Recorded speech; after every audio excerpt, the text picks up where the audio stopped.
Green கோவால பண்ற ரசம்.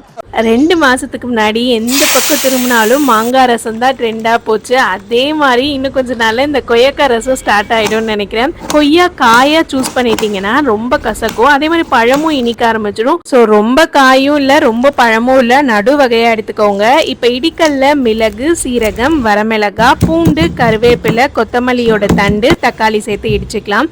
1/2 cup கொய்யாக்காவை சேர்த்து அரைச்சு 1/2 கப் அளவுக்கு ஜூஸ் எடுத்து இந்த மாதிரி வடிகட்டி வச்சுக்கலாம். அப்பதான் அந்த கொட்டெல்லாம் இல்லாம இருக்கும். இது கூட மஞ்சள் பொடி, பெருங்காயத்தூள், உப்பு அண்ட் இடிச்சு வச்ச தக்காளி கூடவே 2 கப் அளவுக்கு தண்ணி சேர்த்து அடுப்புல சேர்த்துடலாம். அண்ட் எப்பயுமே ரசம் ரொம்ப கொதிக்க கூடாது. மேல நுழைச்ச உடனே ஆஃப் பண்ணிட்டு அதுல தாளிப்பு சேர்த்துக்கோங்க. 5 நிமிஷம் ஆறுனதுக்கு அப்புறம் ஒரு முழு எலுமிச்சை பழத்தோட ஜூஸ் சேர்த்துக்கலாம். இதுல நம்ம புளி சேர்க்காம பண்ணிருக்கோம். இந்த மாதிரி நீங்க டிஃப்ரெண்டா ட்ரை பண்ண ரசம் ஏதாவது செம்ம சூப்பரா வந்திருதுன்னா அதோட பேர் சொல்லுங்க. அதே மாதிரி இந்த ரெசிபியும் ட்ரை பண்ணி பாத்துருங்க.